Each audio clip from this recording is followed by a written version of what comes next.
O Perfil está de volta conversando hoje com Cristina Lobato. Cristina, no bloco anterior a gente encerrou falando sobre como levar, né, essa prática para o mundo. E aí não tem como a gente deixar de falar também de como criar novos serizinhos já nessa cultura, né, da comunicação não violenta. E aí é bacana a gente trazer para o programa o seu livro, que é o Ciranda do Ser, que vai trabalhar esse aspecto também. Queria que você falasse pra gente como surgiu a ideia de fazer o livro e qual é o objetivo dele.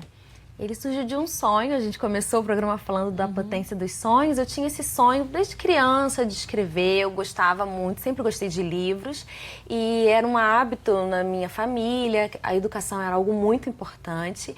Então tinha esse sonho. Quando chegou na época do vestibular, eu escrevia muito, mas deixei isso guardado na gavetinha e fui para o direito. Dentro do direito, eu não persegui assim, esse desejo, fui pensando em outras oportunidades de trabalho. Mas nesse processo de autoconhecimento, chegou um momento que realmente eu percebi que eu queria resgatar aquele desejo de atuar com crianças, de impactar de alguma maneira a questão da educação, que é algo que sempre foi importante. Então eu resgatei esse sonho e foi muito curioso, porque foi num mergulho de começar a entender mais sobre os processos de educação formal e não formal. E em um determinado momento, voltando de um evento na Federal, daqui do Rio de Janeiro, da UFRJ, um evento que foi muito potente, falando sobre educação, eu tive uma inspiração. Veio uma música na minha cabeça, uma ciranda, e peguei o celular, gravei assim bem baixinho, mas eu não canto, não toco nada. E fiquei com essa ciranda, compartilhei com alguns amigos que cantam e tocam. Eles não deram muita bola, eu falei, deve ser ruim, guardei mais uma vez, então mais um sonho que eu guardei na gaveta. E sempre contava para os meus amigos, para as minhas amigas, que eu tinha esse sonho de escrever. E um dia uma amiga que já tinha publicado um livro por essa editora falou o seguinte, falei com a dona da editora, ela tá vindo aqui, eu disse que o seu livro estava pronto. Eu falei, mas como assim? Meu livro tá pronto, não tem nada escrito. Ela, agora você vai ter que dar seu jeito. E aí eu lembrei daquela música. Eu peguei essa ciranda que eu já tinha tido inspiração, juntei com os elementos da comunicação não violenta. Então, o livro foi essa mistura dessa inspiração também com essa vivência prática. Eu não sou mãe ainda, eu tenho 2 sobrinhos, então tudo isso é muito inspirador para mim.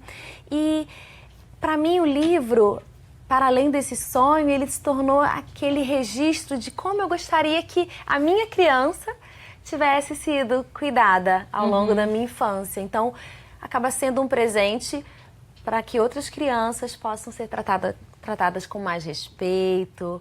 E para mim isso era algo que eu não tinha essa dimensão quando eu estava escrevendo. Isso foi acontecendo no processo. Eu fiz um financiamento coletivo para que o livro fosse produzido. E as pessoas, foi até no momento político. Ano passado, antes das eleições, eu estava fazendo a divulgação e as pessoas falavam muito que, Cris, eu tenho recebido tantas mensagens de ódio. Você chega com essa proposta, para mim é uma mensagem de amor. Então eu recebi muito amor antes desse livro. E como foi o lançamento? No período do Dia das Crianças, eu fiz muitas atividades, tanto com as crianças, mas também com os adultos, nesse lugar de cuidar dessa nossa criança interior. Então eu vejo que tem essa proteção para as crianças quando não só elas têm essa oportunidade de entender que olhar para os sentimentos, entender que há diferentes formas de reagir a uma situação, é importante, mas também cuidar dos adultos. A gente vê que tantos adultos doentes acabam tornando as crianças também contaminando, doentes, né? E aí, o que você diria que seria essa... Você falou sobre como você gostaria de ter sido tratada como criança, né? Porque, é como você disse, os adultos doentes, e aí até os que a gente não diga que estão doentes, mas que estão envolvidos nesse dia a dia complicado, agitado, muitas vezes estressante. Como não passar isso para as nossas crianças, né? Como a gente pode lidar com elas no dia a dia com a comunicação não violenta e mudar esse tratamento que a gente dá para elas, porque as crianças, às vezes a gente não consegue ouvir também, né, o que elas querem dizer, o que elas estão tentando dizer para a gente. O Marshall Rosenberg faz 2 perguntas, né, pra gente, para refletir sobre esse contexto com as crianças. A primeira é a seguinte: o que você quer que a criança faça de forma diferente?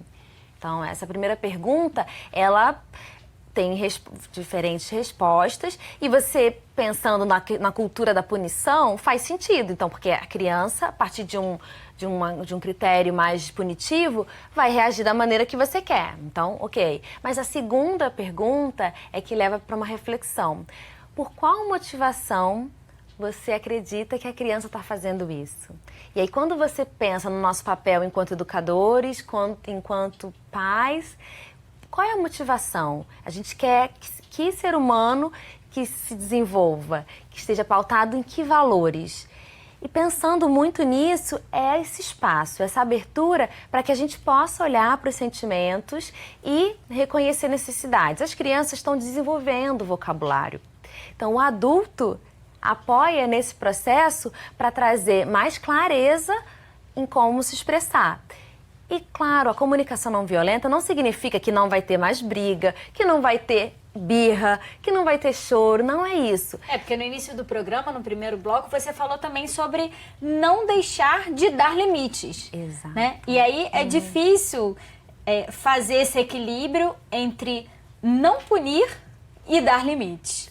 Né? Porque a gente sempre fica... Como não dizer o não, ou como não... A história, por exemplo, do castigo. Você fez uma coisa errada e agora você vai ficar, né? Vai ter uma consequência desse fazer errado. Como a gente vai lidar no dia a dia com isso? Sim. Eu gosto muito de olhar para uma janela, né? Como se fosse uma janela, e pensando que é a janela da disciplina social. Esse é o conceito que a gente olha e imagina que se a gente faz tudo pela pessoa, a gente faz com que ela não possa desenvolver tanta autonomia. Se a gente faz utilizando o poder sobre a pessoa, a gente está trabalhando com uma ideia de autoritarismo, né? Uma hierarquia, né? Sim, mas que a hierarquia tem o seu papel, mas se é o sobre, sem espaço para autonomia, você também não contribui para um autodesenvolvimento. Se você também não, se você deixa, né, esse espaço sem nenhuma atuação, fica uma negligência, também não contribui. Então, a gente pensa que nesse lugar do limite do apoio, né, se a gente encontrar esse equilíbrio, é o fazer com. Então, como enquanto mãe, enquanto chefe, a gente pode falar nas relações de trabalho, o estímulo é para que, sim, se há um comando, se há uma questão de segurança, pensando em criança, segurança, proteção, é necessário que seja oferecido um limite, mas não significa que esse limite não possa vir com gentileza, com carinho, com apoio, para que a criança possa desenvolver naquele momento o que a sua capacidade etária também permite. Então, esse conhecimento do que, nossa, com 1 ano, como é que a criança responde? Com 2 anos, ter informação sobre esse desenvolvimento faz com que você ofereça os limites e ofereça o apoio de acordo com cada contexto. E o espaço que eu vejo, assim, da magia da comunicação não violenta é você deixar de achar que também você precisa dar conta de tudo. Você, primeiro, não é responsável pelo que o outro sente. Você é responsável apenas pelo aquilo que você sente. E você pode pedir ajuda. Então, retomando aquele tema do sistema de apoio, quanto que, e muitas vezes, sim, aquele momento, sim, você vai gritar, você vai ter esses deslizes, você vai ter aquele seu momento. O que você pode fazer para reconhecer que você não vai chegar nesse ponto? Então, estou percebendo que quando o meu filho começa a chorar e começa a ficar num tom muito mais alto, falar num tom mais alto, isso vai me gerando uma angústia, isso vai me gerando uma irritação. O que eu vou fazer antes disso? E aí a disciplina positiva apoia muito. Então, é uma combinação interessante, né, da comunicação não violenta com a disciplina positiva, justamente porque a disciplina positiva trabalha com ferramentas. São mais ou menos 52 ferramentas que você pode aplicar. A comunicação não violenta trabalha principalmente com aqueles 4 passos da observação, dos sentimentos, necessidades e pedidos. Então, como isso é complementar para apoiar nesse processo para os educadores, pais, e o quanto isso nas relações também.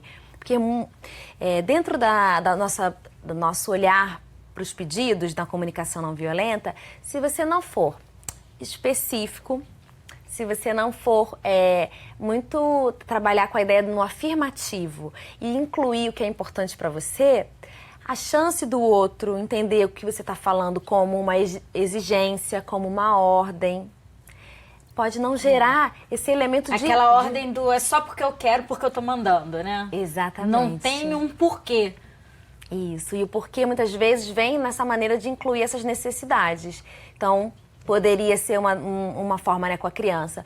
Filho, dependendo da idade, né? Tudo dependendo da idade. Se já tem essa compreensão, né, da questão de utilizar as palavras. Então, filho, quando eu vejo que eu dou um comando e você desrespeita, né? Quando você não guarda seu brinquedo. Quando a gente combinou que era para guardar o brinquedo, você não guardou o seu brinquedo, isso faz com que eu sinta uma frustração, porque é importante para mim uma organização.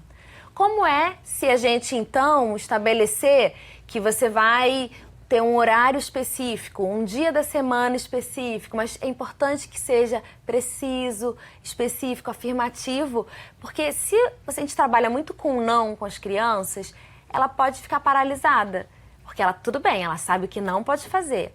E o que ela pode fazer? Esse lugar de construir com tem muito a ver.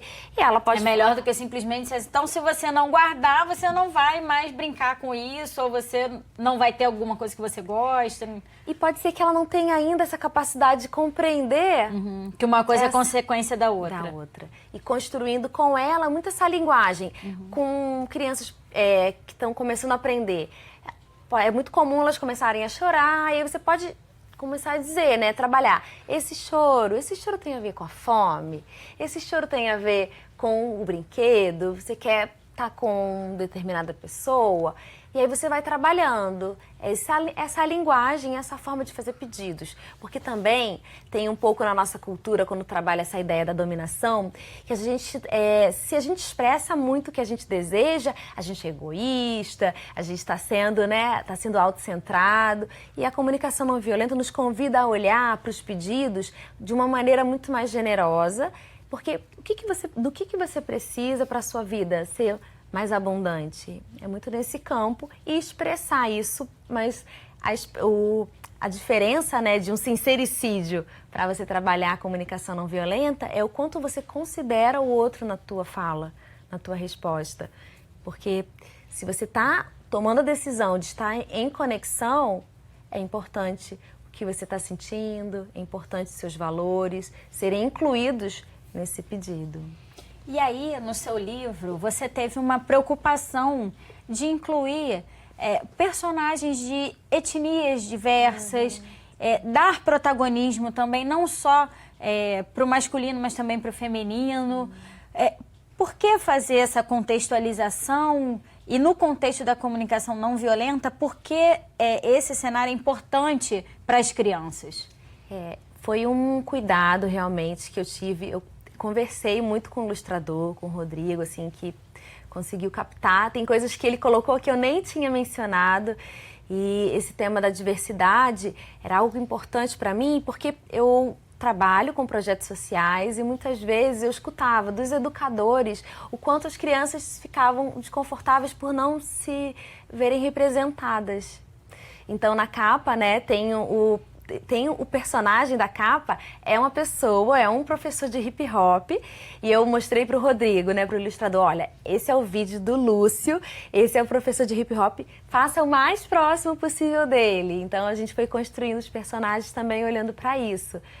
Para mim era importante, se a gente está falando de uma nova forma de convivência, se a gente está pensando numa cultura da não violência, é como considerar cada diferença, para que a gente possa realmente estar aqui num ambiente em que não seja estranho a gente perceber que nossa pele é diferente, que a nossa cultura é diferente. E o que nos aproxima? A comunicação não violenta fala muito que o que nos aproxima é a necessidade que a gente tem. Então, são essas necessidades universais. Talvez, se eu perguntar para você, para as pessoas aqui do estúdio, na rua, o que é muito importante para você? Talvez varie um pouco a ordem, mas no fundo tem um inventário que é muito parecido. O que vai mudar é a estratégia. Então, às vezes, eu posso adotar uma estratégia diferente que é a sua para atender uma mesma necessidade. Tem uma frase do Marshall que é muito famosa que diz o seguinte: a violência é uma expressão trágica de uma necessidade não atendida. Então, naquele momento, para aquela pessoa, cuidar de uma necessidade, ele tomou a decisão de usar, né? Essa pessoa tomou a decisão de usar a violência. Como se fosse o último recurso. Isso, sendo que há amplas possibilidades. Então, é nesse campo, como a gente pode olhar para a amplitude do que é possível? Conseguir enxergar, né, as possibilidades. Sim. Então vamos fazer mais um intervalo e a gente volta com esse assunto no próximo bloco. É só um minutinho, não saia daí.